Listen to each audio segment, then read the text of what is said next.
Welcome to the Theoretical Neuroscience Podcast. I am the host, Gaute Einvoll. The typical format of my podcast is that I talk to an expert about a particular scientific topic or scientific question. This podcast is different. I still talk to an expert, but instead of focusing on a science question, I focus on the legacy of a particular scientist, namely Valentino Braitenberg. The background is that I, a few weeks ago, attended a symposium to commemorate him 100 years after his birth. The 3-day symposium was held at the Max Planck Institute for Biological Cybernetics in Tübingen in Germany, which Braitenberg co-founded in 1968. Braitenberg was what I would call a free thinker. Soundly grounded in neuroanatomy, he was unusual in the sense that he was not satisfied with only describing his neuroanatomical findings. He wanted to use them to infer function, for example for the cerebellum and fly vision, where the neuronal structure is very, very organized.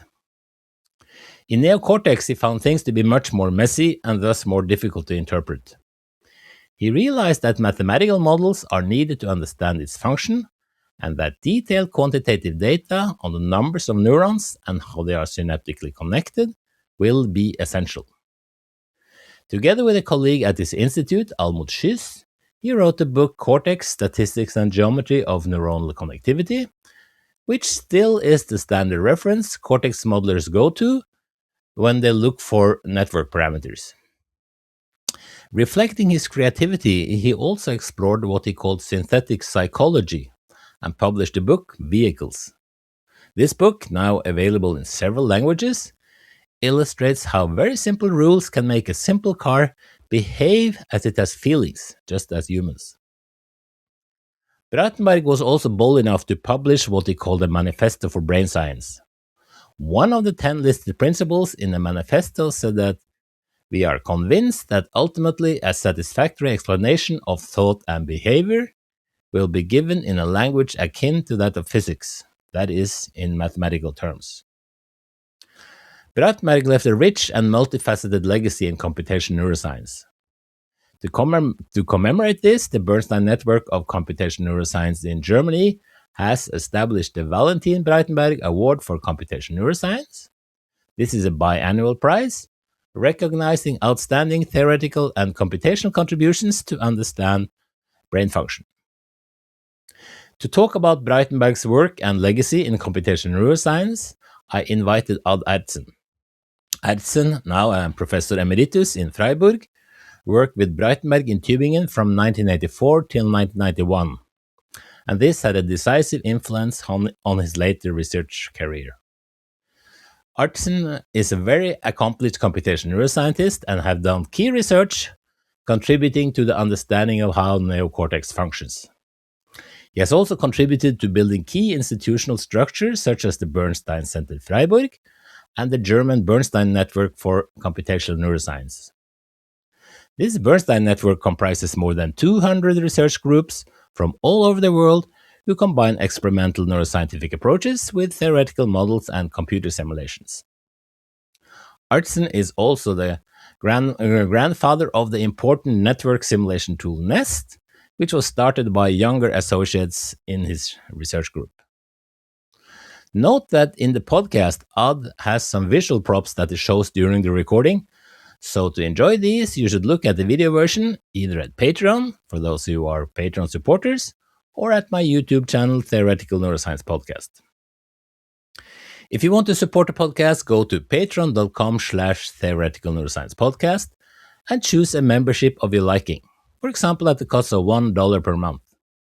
As a member, you will get access to a video version of the podcast recordings, as well as transcripts of each episode. And note that there is a 7-day free trial period when you sign up. As mentioned, I also have a YouTube channel called Theoretical Neuroscience Podcast, where you also can watch the videos. I really appreciate all of you who are already Patreon supporters. Thanks a lot. I will be most grateful if more join in to help me fund the production of the podcast, even if you're not too interested in looking at the videos. But I also appreciate all the other listeners and hope that all of you can help spread the word about the podcast to other people in the community on social media or otherwise. Okay, here is Ad.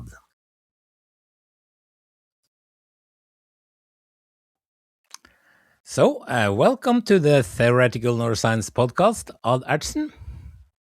Hi, thanks for inviting me.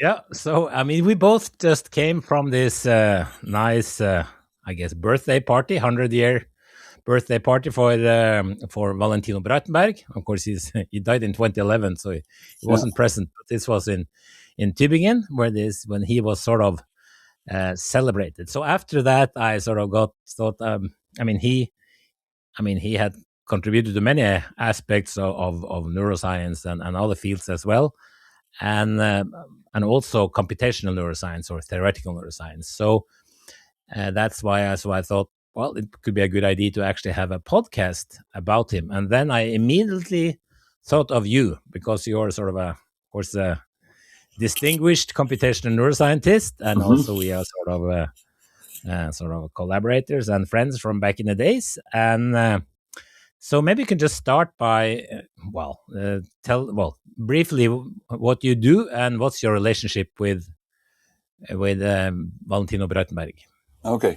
So I started out in neuroscience as an experimentalist, working on the auditor system. That was in the days of my PhD project.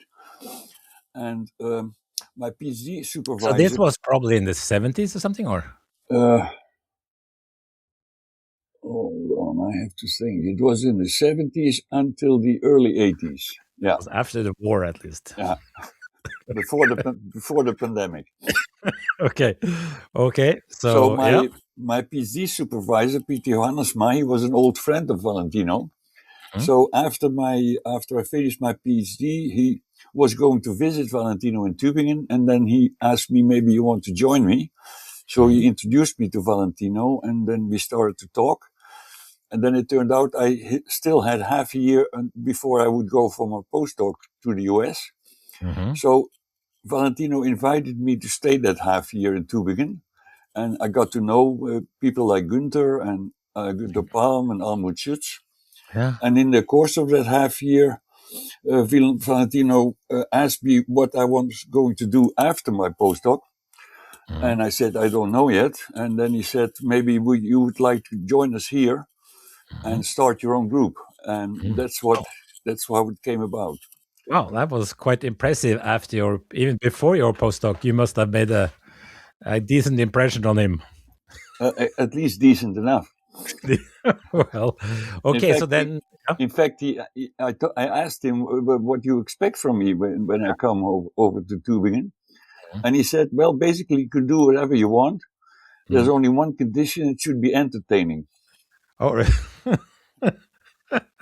you So know, that was the only constraint. I don't think it's very common to get these kind of offers these Yeah, days. yeah, yeah. That was really interesting. Yeah. So, so you were there from 84 to 1990 then. So 91, I think. Yeah. 91, yeah.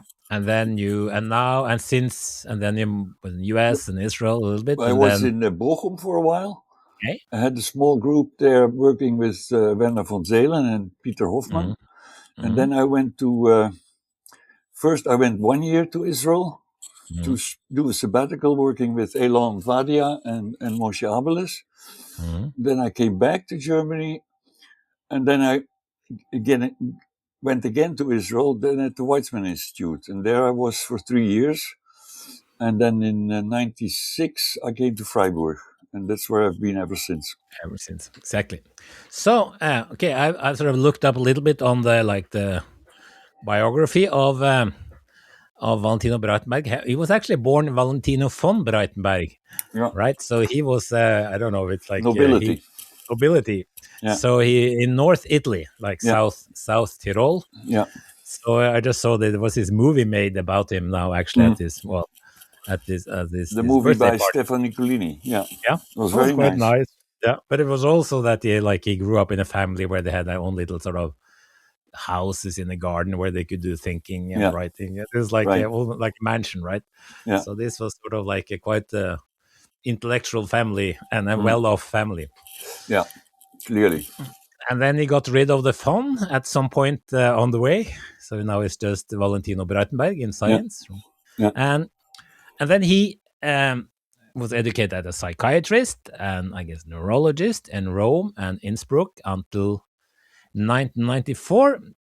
And then he took like a slightly different turn compared to other psychiatrists or neurologists or clinical neuroscientists, is that he got into, well, he wanted to understand more of the neurobiological mechanisms of behavior, and particularly got stimulated by cybernetics, right, with Norbert Wiener. Yeah.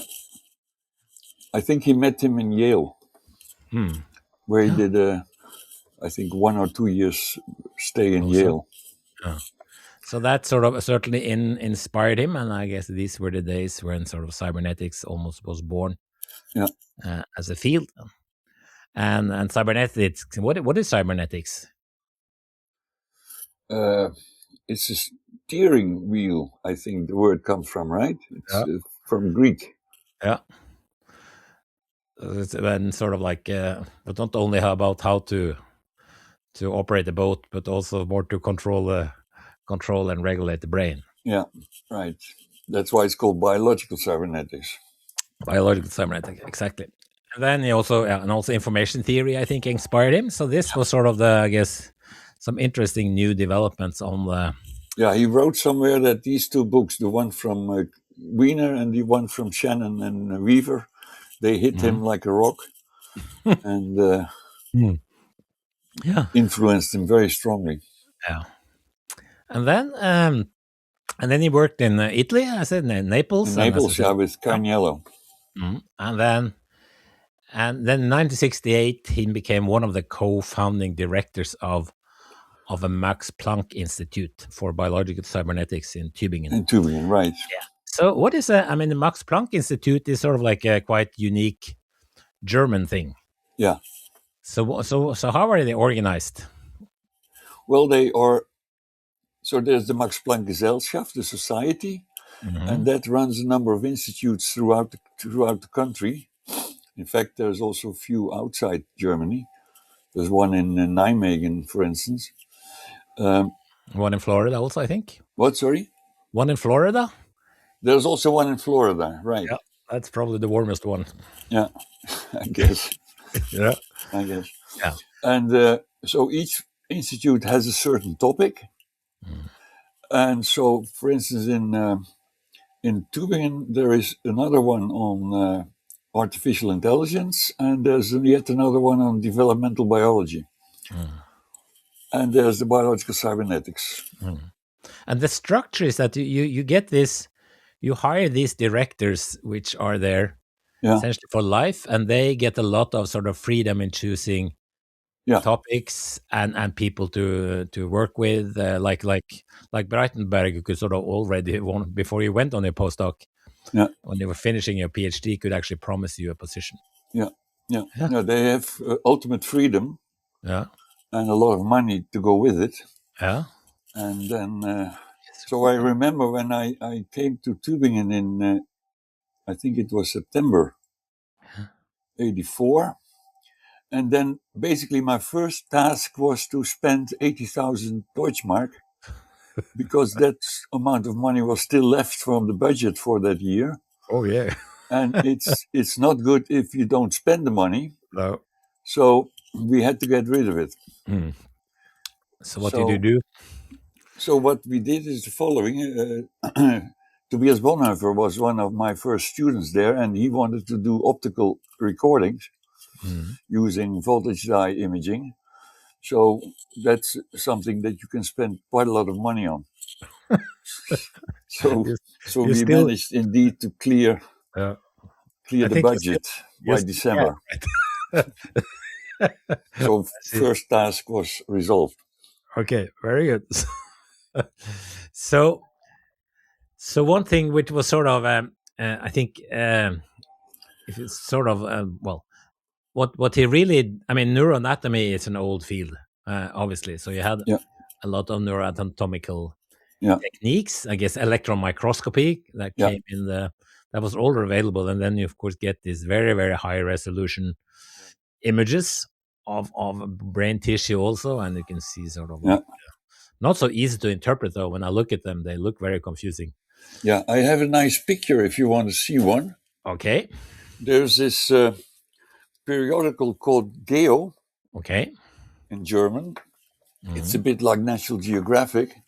Okay. And there was in, I think in 87, there was an article on This is of the course lab of Valentino.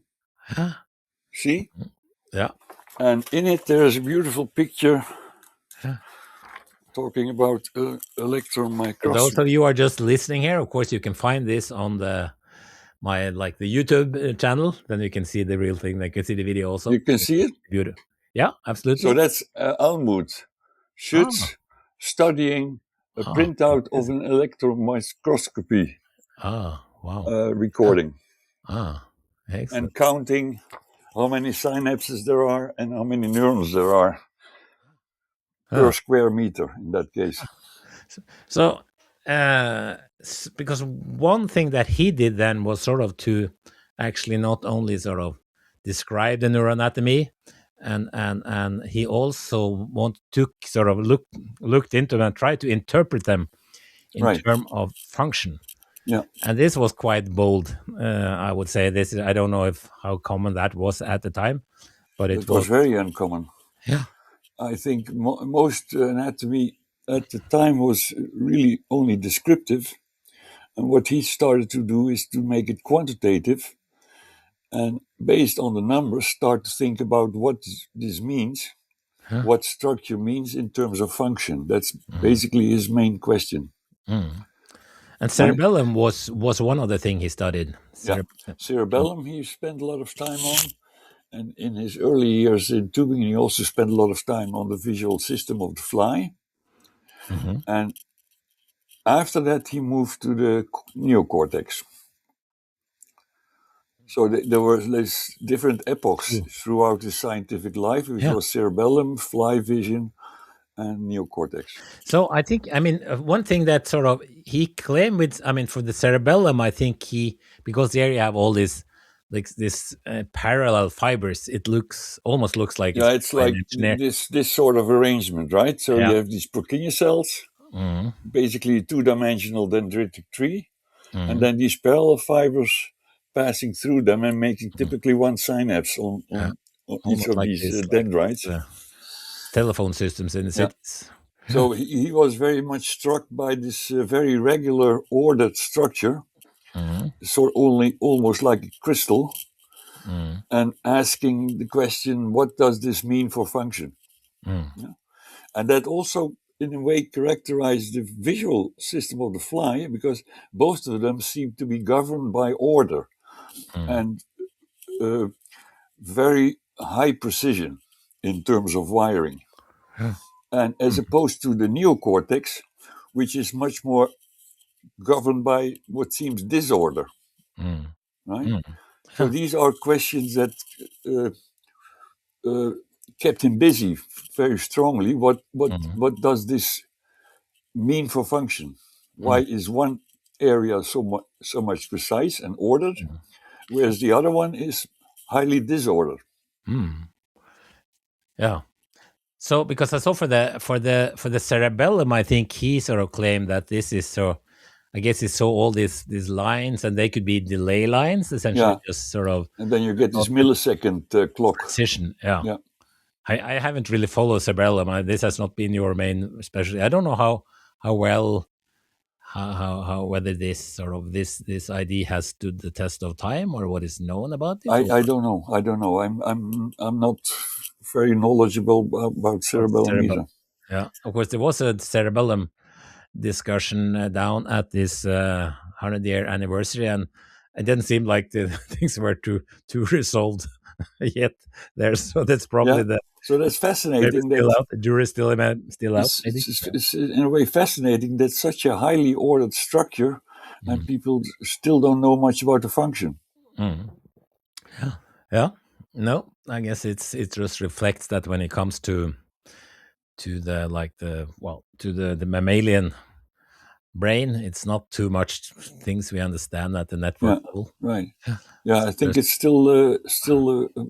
I didn't hear the talks about the cerebellum, except for the one from Fairhead, but Mm, I'm not sure that there is much progress. no. So for the eye though, is that seems to be this is like this fly eye that is which has this compound eye. Yeah. And it seems to be this idea that which he then extracted from anatomy, that there's sort of like they're like due to the optics of this, like the whatever the thing that receives the light and bends it into the neural system. There's actually this that there's sort of like beams, well, essentially lots of there's like a focus of light into Mhm. certain areas somehow to make it sort of like the response, a superposition of light coming in over a certain Yeah. area of the eye, Yeah. and which is called the neural superposition eye, which Yeah. I think Right. is sort of a neuronal superposition eye, exactly, which had been predicted before. So that seems to be that's sort of like further out in the that's essentially in the periphery, right? Yeah. Exactly where the light comes in. So it's typically much easier to understand. Right. Or yeah, we have more understanding of that. That also applies to the visual system in mammals. So, but then to back to the things that you worked more on uh, when you came, and that was the cerebral cortex. First, this the you mentioned this Almut Schütz, Yeah. and she wrote this book with Breitenberg, right? Yeah. I think, I have it here. yeah. Which I think is a wonderful book. Mhm. There we go. Yeah, that's I guess it's It's the second about edition. the statistics and geometry of neuronal connectivity in the cortex. And Mm, I think this was really a very basic work. And mm. one thing that Stefan Rotter did, he made a nice table Okay. that sort Yeah. of summarizes the numbers. There's the Ah, issue: what can you find in a cubic millimeter of cortex of, in ah, this case, of the mouse? yeah. And these numbers are really incredible. For instance, there is something like 90,000 neurons in 1 cubic millimeter. Mhm. There is 400 meters of dendrite in 1 cubic millimeter. Yeah. There is 4 kilometers of axon in 1 cubic millimeter. Mm. And there is something like 700 million synapses in 1 cubic millimeter. Exactly. These are numbers are, Yeah. and these numbers are still at the core of most neural network models of Mm. cortex. Mm. Yeah. Yeah. So last year there was a big paper in Nature with almost as many authors as there were neurons in the study. And basically, the numbers that are in the Breitenberg Schütz book Uh, still hold. 35 years later, exactly. they come at the same numbers. Yeah. So this microns data, Microns yeah, project, that the right? Allen Institute and others. Yeah. The Allen Institute, Exactly. exactly. Because I guess that was a new thing. That these numbers were important, not just describing the qualitative Exactly. features. Because he had this when you have this idea that you want to have to make a model, a precise model, then you need numbers. Yeah, You need more than just that the know whether it's present or not, right? yeah. Because, I mean, as George Gerstein used to say, with 5 parameters you can make an elephant. Yeah. And that's why you need to constrain models by numbers. Mm, Otherwise, you can do anything. that's true. Yeah. So that's very. So Talking about this cubic millimeter, there's a nice anecdote that I can show you. There was in 1986. There was the 60th birthday of Valentino, and the colleagues Günter Palm, Almut Schütz, Michael Popp, and I organized a symposium where several people held nice, interesting talks. And one of the talks was Almut. She wanted to make a cube representing a cubic millimeter of cortex and what's in it. mhm. Uh, and then she wanted to make this cubic millimeter. It turned out that for that, and to put in all the wires and balls and everything to represent neurons and synapses and axons, etc. If you want to make 1 cubic millimeter, that would cost something like 100,000 euros. Ah, yeah. So she then decided to make not a cubic millimeter, but 100 microns Oh, really? cube, and came up with a cube like this, Whoa. right? It's not so So easy. there are wires in here, Oh, and really? little balls for the neuron cell bodies, and little glitters for the synapses. Oh, really? And then she found out another thing. So first of all, she had to make it smaller. And the second thing is that when she packed everything in it according to the numbers from the table, Huh. she ended up with 2 cubes because she couldn't get everything in 1 cube because it was so full. So this is in fact the second cube that Okay. contains the rest. Okay. And what Yeah? does that show? That's the that's the not astrocytes, but Yeah. yeah. So that was an interesting anecdote that Yeah. it's so full she couldn't get it into the cube. So, but too bad it wasn't at the end of the year, so you had some extra money. Yes. Then you Well, could. also the cube had to be 1 meter to get everything in. So it's also a little bit unmanageable. Yeah. That was the other reason for You can making put it on your smaller. shelf, right? Yeah. Yeah. That was the other So- reason, make it smaller. And of course, I read the foreword to this Breitenberg and Schutz book, which I also have, and which is a very, very nice sort of resource.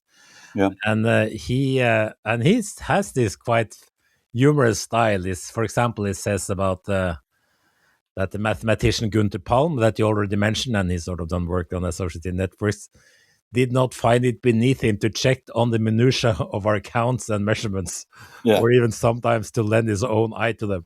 Yeah. So he had this sort of, there's a lot of math related to this anatomy that was done by Gunther, indeed. yeah.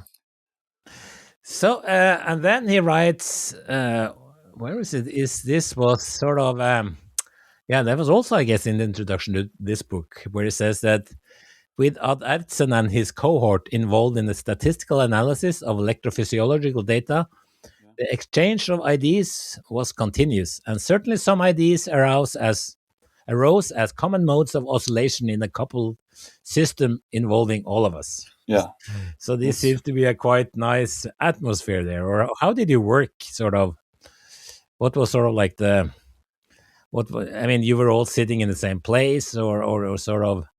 Yeah, You're all well, in the same- one thing that was very important there in terms of communication was that there were these regular teas in the afternoon, a tea, and we would sit together and talk and discuss anything that came up. Could be anything, right?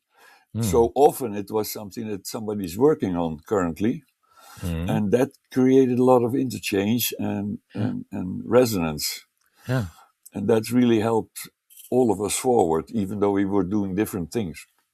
So what were the disciplines represented there? I guess of course you have done a lot of sort of mathematical modeling and So Gunther is a mathematician. Yeah. Almut is a biologist. Okay. Valentine, you already mentioned, he did physics in his studies and also psychiatry and neurology. And I came from physics and did work on physiology. So it was people meeting from different backgrounds. Yeah. And you could call it multidisciplinary or neodisciplinary, he preferred to call it. Yeah. It's basically trying to develop a language in which you can discuss the brain.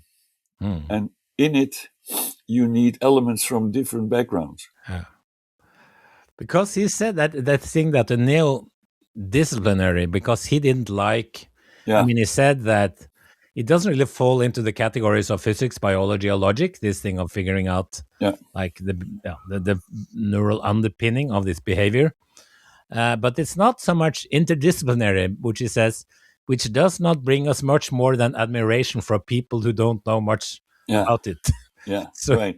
That's why he preferred neodisciplinary. Yeah, that it was sort of that it actually was something because I guess that still is something to this thing of getting like people from different disciplines to really collaborate on a project and not just have sort of be co-located in like Yeah, in right. the office corridor is actually it's not so easy.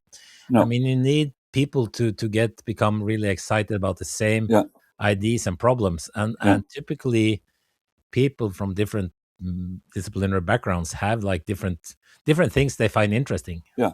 Yeah, I think the I would like to say that the brain is too complicated to leave it only to the medical doctors or to leave it to the biologist or the Yeah, physicist. You yeah, need all of them: mm, engineers, mathematicians, psychology, whatever.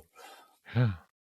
So what did you do then in this when you were there? Because you did because you got into a lot of data analysis, right? Yeah, I spent a lot of time doing data analysis, Uh, thinking of what to do if these experiments that people are trying to develop, like multiple electrode recording, assume that you have the data.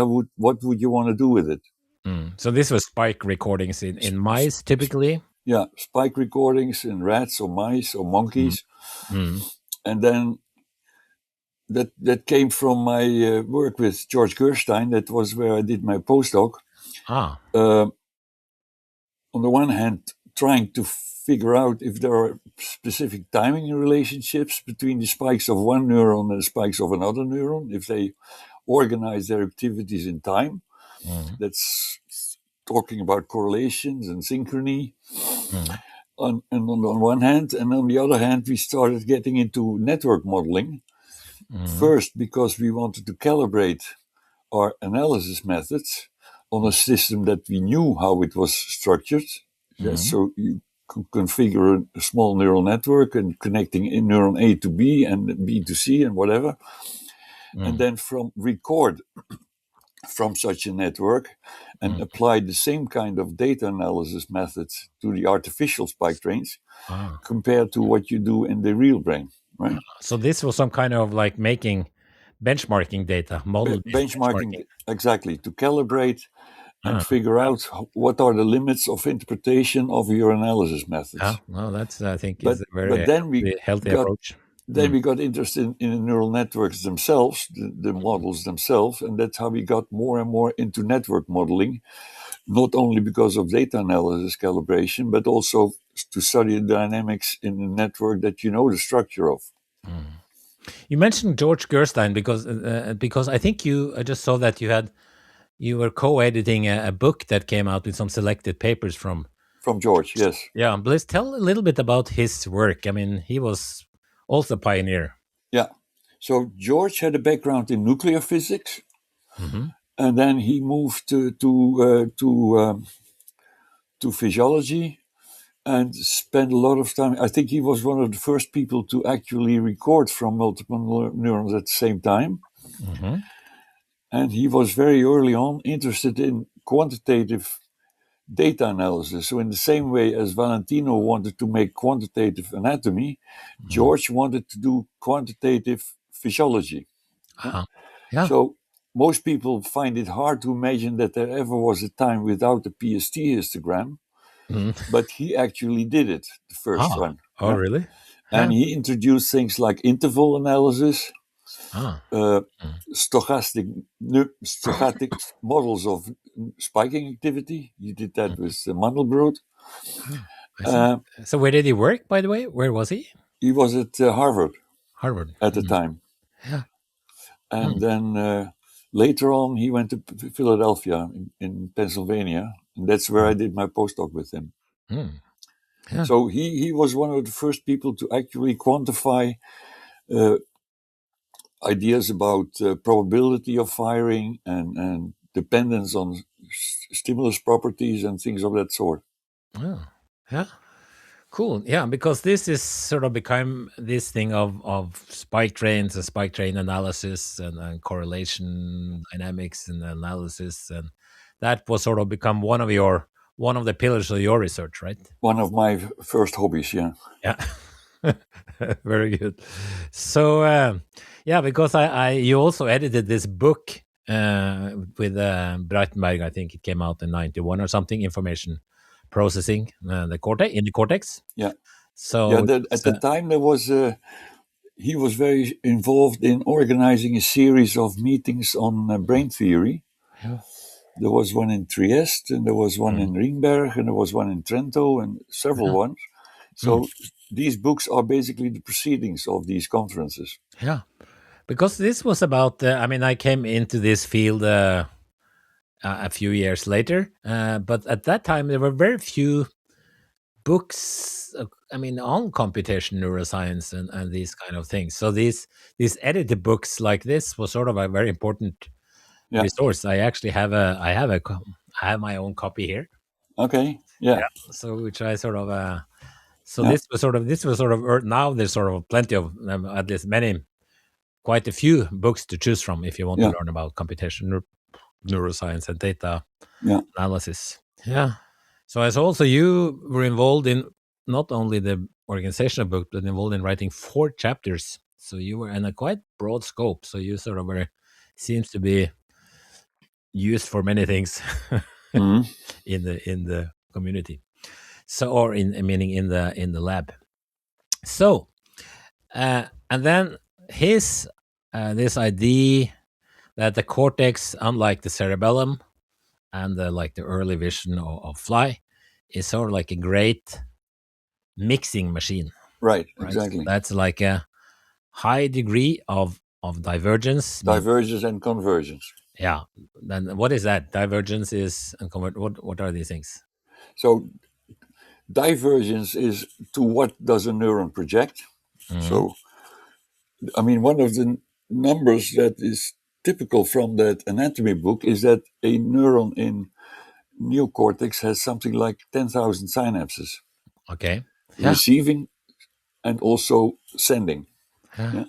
So that makes up for a very rich pattern of connectivity. I mean, if you compare these numbers to anything from, let's say, electronics, a piece of computer, these numbers are completely different. They're much lower. Yeah. Yeah. So the patterns of connectivity give you a very rich Mhm. structure and Yeah. where to get messages from and where to send messages. Mm. Seems a That bit hopeless to try to understand. Yeah, right.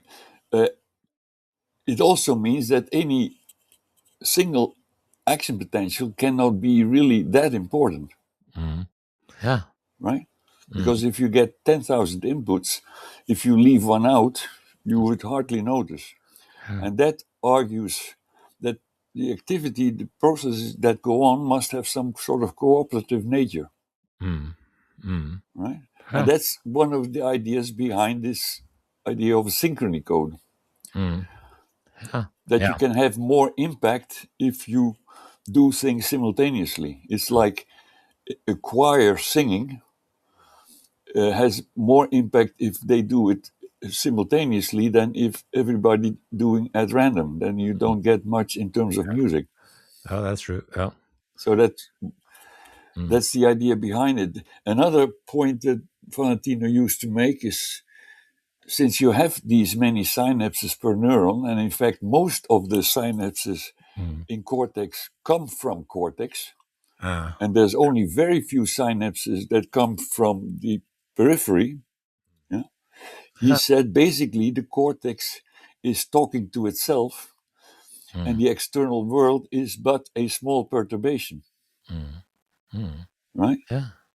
So Hmm. that is also quite meaningful to think about that. Mm. Yeah. And I guess he also then had this idea from, I guess, with Hebbian learning with the cell Yeah, assemblies and where it's sort of like what fire together, wire together. yeah. So this was some idea that this sort of this like cortical this yeah so the cell assembly, what was that idea? That's sort of like a group of neurons that somehow is Somehow trained operate together. up together maybe, and they maybe learn with some kind of getting Yeah, inputs from, say, it's like sensory thing and having outputs to motor cortex and have some kind of like dynamics and yeah, or synaptic plasticity. yeah. So Yeah. the idea is that on the basis of this learning in a Mm, originally disordered network, you develop order, mm, not because the anatomy is different, but because the weights of the synapses become organized through learning. Yeah.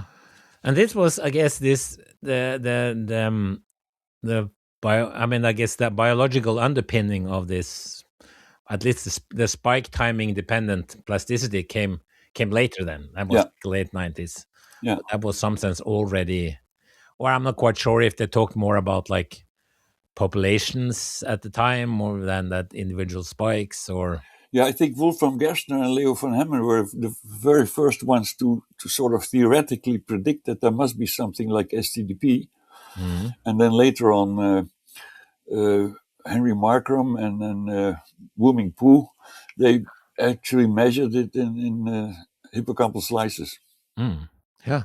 So this was something that came well after Hebb and also this Yeah, this idea of yeah. So it's a cell specific assemblies. realization of Hebbian learning. Mm. Because I This, think I mean Günther Palm that you mentioned, he was a mathematician, and he had some like he even took this idea and sort of like and explored what kind of computations you could do with just a connection or collection of different kinds of associative. associated memory matrix, yeah. Yeah. And Exactly. he worried about something like the memory capacity. How much memory can you put in a matrix like that? Yeah. Hmm. So Using mathematics. Basically, before people like Hopfield came from physics, mm, and they did it using a statistical physical approach, mm, uh, but he did it on mathematical logical reasons. mm. Because I think he also went further and well he also thought about like a collection of like a sequence of associative sort Yeah, of and heteroassociative networks yeah, that somehow together could compute things. yeah. There was this notion that Valentino introduced this pump of thoughts, Yeah. that you pump an idea from one associated memory to the next one, Ah. and then thereby get a chain of thoughts. Ah. So was he specific or had some ideas about what this pump was Well, or. he had some ideas, but I don't recall exactly where he located the pump. Mm, mm, There was some brain area that he thought would push by mm, playing around with the thresholds of networks. You mm, can make it go from A to B or A to C by sort of gating. mm. Yeah. One thing idea that when I got sort of into this, I learned about from you and your younger collaborators was this idea of synfire chains, Yeah, which I guess was an idea because Moshe Abeles he he was was the one working in who introduced this, yeah right? he also worked sort of like in parallel with this. He made this book Corticonics, Yeah, which also has numbers in it, don't they? yeah. Like when yeah. So he So was a little bit sort of so where did he work, by the way? he was in Jerusalem at the Okay. Hebrew University, Yeah. and the numbers in terms of anatomy he copied from Valentino. Ah, excellent. So, Very good. so Moshe is sort of a physiological application of the numbers from Braitenberg and Schutz. Ah. Mm. So what's the idea with the synfire chain? So there, I think he originally introduced it to explain physiological findings that he found very precise spike patterns in the Hmm. neocortex. Let's say Hmm. cell A firing at point T, and then cell B firing 20 milliseconds later, and then cell C firing 36 milliseconds later. Yeah. And one possible explanation that you can come up with is this feed forward arrangement Hmm. of neurons. You have a group of cells feeding in a divergent convergent manner to a following group of cells, Hmm. and that again in a divergent convergent manner to the next group of cells, etc. Hmm. And having a wave of activity, let's say transmitting from the first layer to the second layer to the third layer, would give you the option of having very precise spike patterns. And Hmm. that was the idea of the SynFire chain.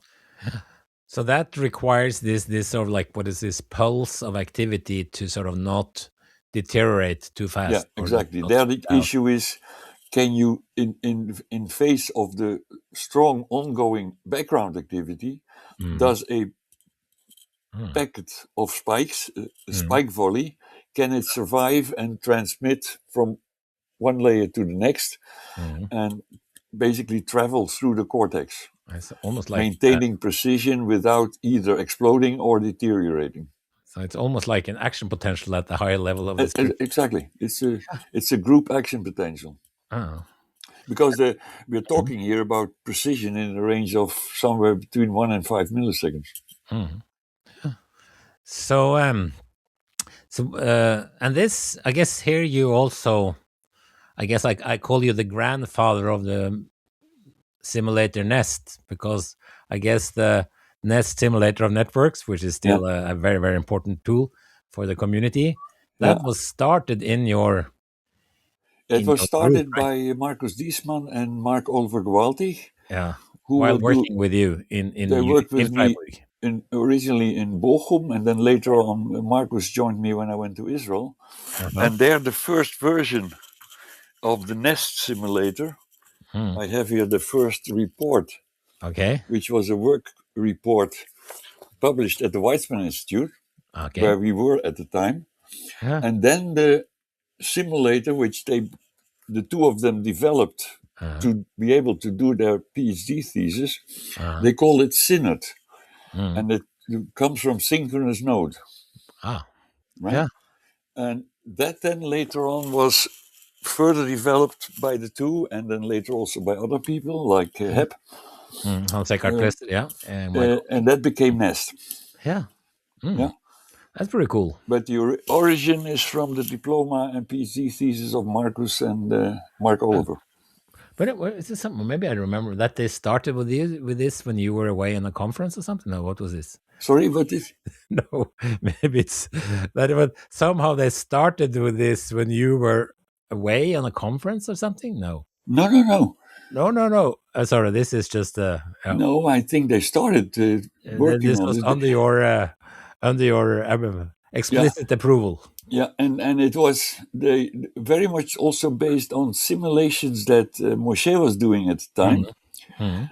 And he was very helpful in sending the notes on how he made the simulator. Yeah. There was one problem, is that the notes were all in Hebrew. Yeah. But by talking a lot to Moshe, that Okay. they really picked up the This is core of his Fortran programs and made it into C++ okay. and Ah, better manageable. I see. So this was before the time of AI, where they could help you with translation. Right. So how does this sort of I mean, there are sort of yeah, this sort of like the principles for how, say, cortex operates. I mean, one thing that came in, I mean, you have like demonstration of this spike time independent plasticity, and then this idea with a balanced excitation and inhibition. Inhibition. Yeah. Yeah, like with Yeah, the that was very much influenced by the work of Karl von Vreeswijk and Chaim Sompolinski, yeah. the importance of having excitation inhibition balance, and also the work by Nicolas Brunel, showing that depending on the excitation inhibition balance and the the strength of inhibition, etc., you can have the network in different states. Mm. And Yeah. So so have you that follow have you followed this? Because I don't really follow it at that detail. Or I mean, there's certainly know there's lots of cortical models that has been made. I mean, specific. I mean, large scale models of particular pieces of cortex, and of course also principal models and so on, exploring this. But has what is the? Do you have like if you should tell? Well, tell your grandmother is probably she's probably, but tell a lay person about what's the status of cortex understanding today. What would you tell them as a difficult well, I question? could tell them what my understanding is, what I learned over the Yeah. years, Mm-hmm. but that does not necessarily reflect what other computational neuroscience would tell you. But I think we learned a lot looking at these balanced networks in a sort of quasi-random sort of topology. Mm-hmm. Uh, what people are now more looking at, beginning to look at, is to have more structured networks, Mm-hmm. so that you can also plug in things that we know now from, let's say, connectome type analyses. Mm-hmm. Like you have multi-layered networks and you have specific connectivities that get you away from these random network models and have more structure and presumably more biology into them. Mm. But I'm not quite sure if any new principle has emerged out of this Not that I know. as of yet. No, Not that I know. guess, I mean, it's exciting times with now with for example, the fruit fly connectome, Yeah. and also like also like the, because now I guess neuroanatomy has become connectomics, right? Yeah, Right. so that's which I guess it also The reflects. problem is, of course, that the knowledge is so detailed, it's hard to boil it down. Mhm. Yeah. So it's also very hard to figure out what any specific parameter means. And the function of the connectome is very hard because of the high dimensionality. That's true. But I guess if you're able to make this very, very high dimensional complicated model and make it sort of explain functional data, then you have this perfect test animal for trying to extract principles and make simplified. Yeah. It becomes like this new virtual experimental Yeah. specimen in some sense. So Copy. yeah. The problem is, of course, that if you end up with an extremely high dimensional model that fits everything, then it's very hard to reduce it and to figure out what is doing what. Yeah, that's true. But at least it's easier than then with that model you can do anything you want. Yeah. So, like unlike a real mouse, for example. So I guess Yeah. that's true. But yeah. But again, I mean, there's still the problem of the 5 parameters that make an elephant. So Yeah, that's true. But I mean, I don't. When it comes to mechanistic models, I mean, I think when you have statistical models to fit a curve, then you can get away with 5 parameters. But I saw when we're trying to make sort of models based on neurons it's not so easy to fit anything really. yeah, but I mean, even if you know the connectome in terms of the anatomical connections, you still don't know the weights of the synapses. Yeah, so that still leaves you an enormous degree of freedom. Yeah, that's true. So that's if you're able to find ways to. That's certainly true. So, but I guess that sort of comes down to one of the things that is principal things that Braitenberg actually called this law of uphill analysis and downhill invention. I just learned about that now, but what it means, I think, is that like downhill meaning easy, that it's not so difficult to make a model that mimics a particular biological behavior or a feature. But so that's downhill. But it's very hard to analyze exactly how a particular brain does it. So that's like this uphill. And that's what he stresses in his book, Vehicles. Yeah. Yeah, which I think is a beautiful way of thinking about it. I agree. So this is tell about this vehicle. So it's a nice little booklet written for laymen. But by the way, it's his most famous book, rather much to his surprise. Yeah. Yeah. So in this book, there is I think 14 chapters, and in each chapter he introduces a new ingredient in terms of structure, in terms of anatomy. So through these chapters, you get more and more complex behavior of these little machines that he builds. And then since you know what you put in terms of structure, then you can observe these vehicles as they operate and travel in space and try to observe, using the language of psychology, what is this creature doing and how does it react to this, that, or the other, right? And then the interesting thing is that if you increase this complexity of structure, you start to get more and more rich behavior that if you do not know what you put in, you are assigning more and more interesting characteristics to these creatures, up to including free will, right? Yeah. And that's the beauty of this approach. And he says also somewhere that it's easier to invent something than to analyze. That's the story about the downhill and the uphill. Yeah, exactly. Yeah. Now that's really cool. Is what they call synthetic psychology. Synthetic psychology, exactly. That's a cool. He synthesizes Yeah. a behaving creature. Yeah, because I think it's sort of I mean, we often sort of like what called anthropomorphize, so like anthropomorphize the behavior of. I have a, a very nice old classmate, and she worries about when this robot grass cutters Uh-huh. get stuck. She feels like going out and helping them. They sort of Yeah, right.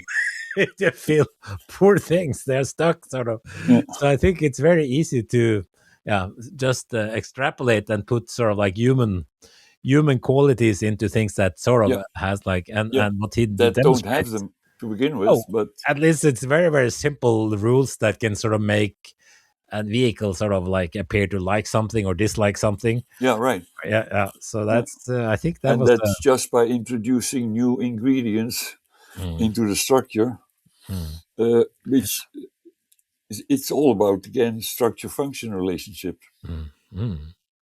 Yeah. Yeah, no, I think that was that's so. This is certainly I can sort of I think it can sort of appeal to sort of more people. Yeah, I mean, meaning that it's more easier for a larger group of people to sort of well to do this book rather than sort of like the all the numbers about the kilometers of axons in the yeah, right. context. That's more for the specialist, The I would say. aficionados. Yeah, exactly. That's not something you put on the. It's not a coffee table book. So and then like I think sort of like this creativity and boldness, sort of like that's sort of like exemplified by this synthetic psychology and the book Vehicles, was also sort of like an example of that was this manifesto for brain science that he made, which I Yeah, think is cool. So it's which he sort then of it's sort of the 10 articles of faith. yeah. And So which I then think prepared for a meeting in Brussels yeah, with the European Commission. That yeah. seems, I can imagine, I can sort of envision these people sitting there listening to. But I don't think they really understood what he meant No, because I have a printout of it somewhere. yeah. We're also going to go through them and discuss them a little bit. Yeah, right. I don't seem to be able to find it though. Mm. Oh yeah, here's. So there are a number. It's really basically 10 statements that what he thinks should be brain science and what it should be all about. Yeah. So, for instance, he says that we are convinced that ultimately a satisfactory explanation of thought and behavior will Mm. be given in a language akin to that of physics, that is, in mathematical terms. Yeah. So that's one of these articles Yeah. of faith. That's sort of the computational neuroscience key. There's a very interesting one, and that tells me that the European Commission did not really listen. Mm. The article number 10, Mm. it says efficient research groups in brain science Mm. are small. Yeah. Everybody is groping for experimental techniques and for conceptual models. Yeah. If someone draws up a gigantic project in order to solve the problem by brute force, he Mm. is likely to have missed the complexity of the domain of the situation and is sure to produce much waste. Yeah. Yeah. Does this remind you of something? It can be, yeah, there's like several large scale projects both in Europe Yeah, and in US, well, everywhere, I guess. I yeah, think it's all over the world, right? yeah. Yeah. So no, so that's he also of course he also said that several other things in this manifesto that like while mice and men are not very different at the cellular level, Mhm. but there are difference between their behavior of people is different from the behavior of worms. Yeah, So I mean, but you need something at the top. but he also says they live in different niche. Exactly. Yeah, so Different that is environment. reflected in the structure of So the I brain. guess that's so Makes that's a lot like of sense. also like isn't that sort of like ecological neuroscience? Isn't that sort of going in that direction? I think at least sort of this thing of interest of studying like animals in the natural environments is certainly something that maybe it's growing in interest. Of course, a challenge there is that if you want to study something in natural environments, then it's more difficult to do controlled experiments. So it's sort of like That's very hard.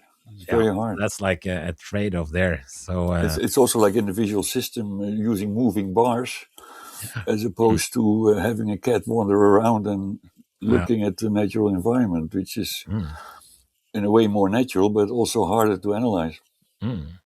He also said that, well, computation in brains is a fine-grained operation, essentially requiring a spatial resolution of about 1 to 10 micrometers, which is sort of like the scale of neurons and their pieces. And also the temporal resolution in the order of a millisecond. Yeah.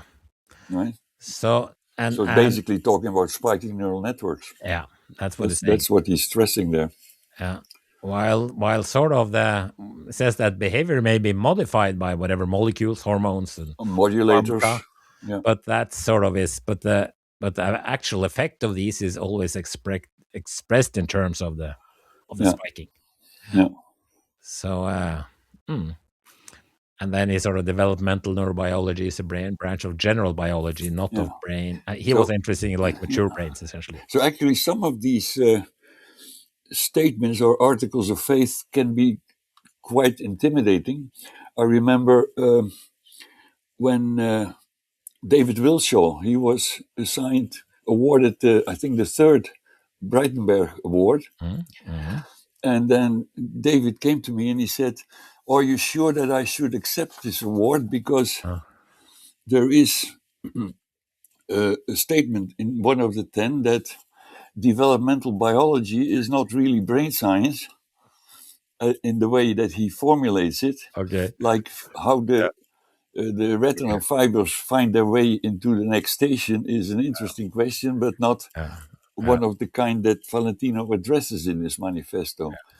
And so I encouraged David that his work was very well being awarded with this prize, but he had his doubts based on the manifesto.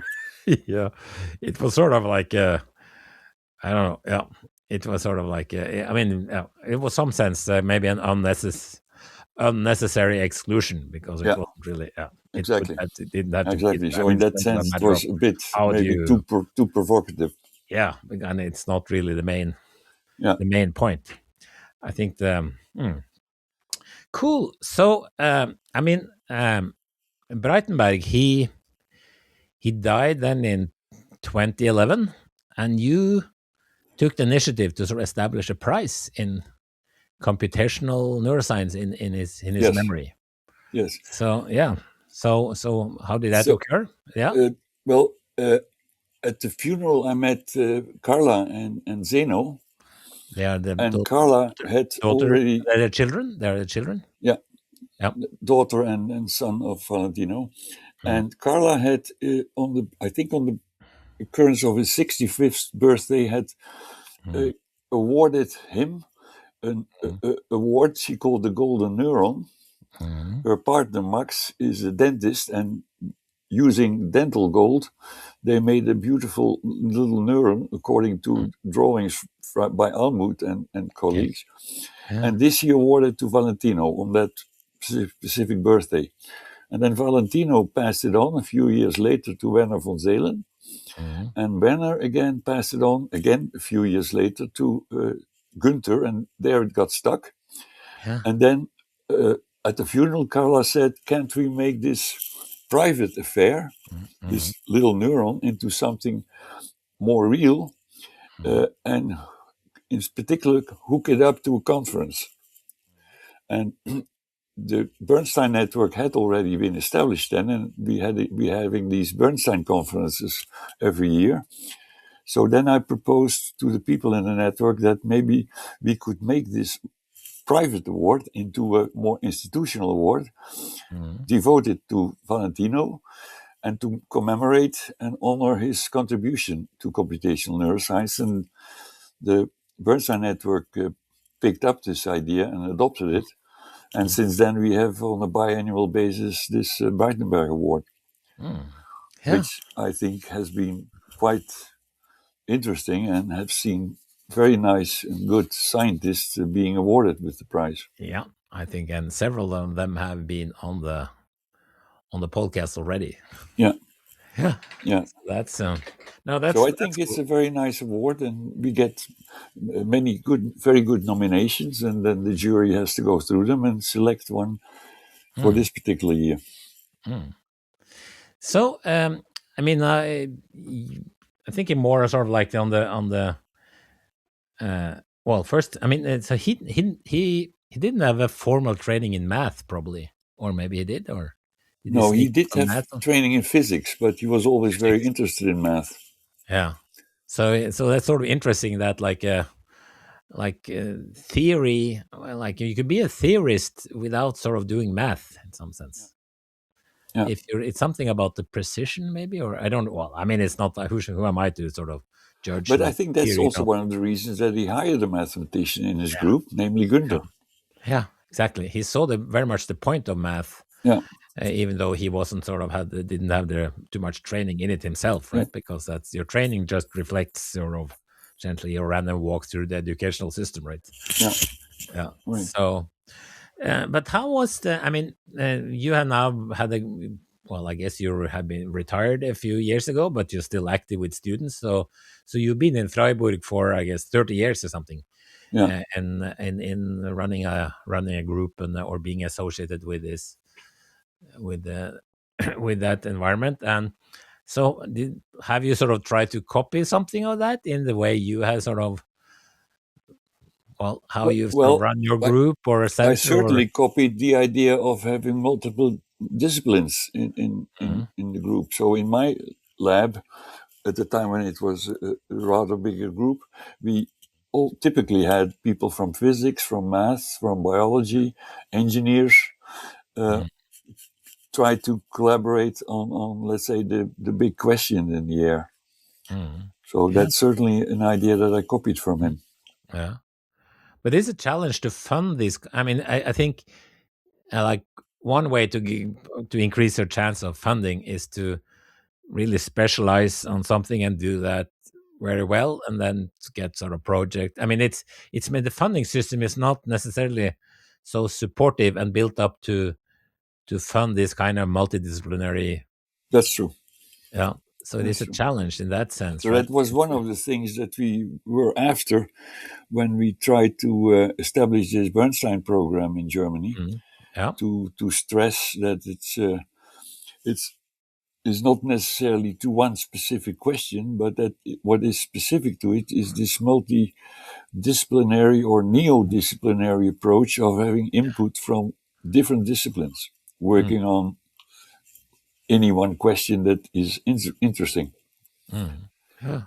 So this is something that are there any other sort of like legacies that we should? Well, he was quite playful, and Yeah, he was quite humoristic, right? Yeah, he, he he had sometimes a bit dark humor also. So you told me, yeah. His humor could be quite bizarre. yeah, So I remember in Tübingen, he once gave a talk in the weekly neuro seminar in Tübingen, yeah, and that was about humor and the brain. And he started out by saying, at the beginning of the 20th century, you had a youth movement in Germany. It was called Wandervögel. I don't know if you heard of that not concept. really, It was no, young people wandering around, yeah, making walks in nature, etc. yeah, And then mm, at some point, he said the movement split up in two groups. One group did wandering, and the other group did vögeling. So okay, now, what? So wandering is wandering in nature, and vögeling is fucking. really, So really, yeah. I also heard that this is something I heard from you that he sort of suggested that abortion should be allowed until the children were 16. This is right, also quite yeah, quite dark and bizarre.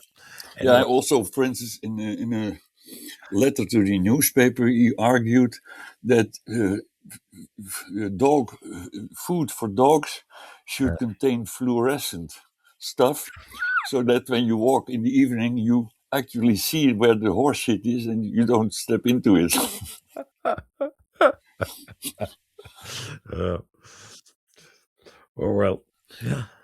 So yeah, well, this has been a pleasure, Ad. Yeah, I for don't me think too. anything, yeah, I don't know if there's anything we should add or that should be added. Well, we can always add something if you think of it, but I guess we covered quite a bit. Yeah, yeah, cool. So well, thanks a lot for coming to the podcast. Yeah, it was a pleasure and I enjoyed it.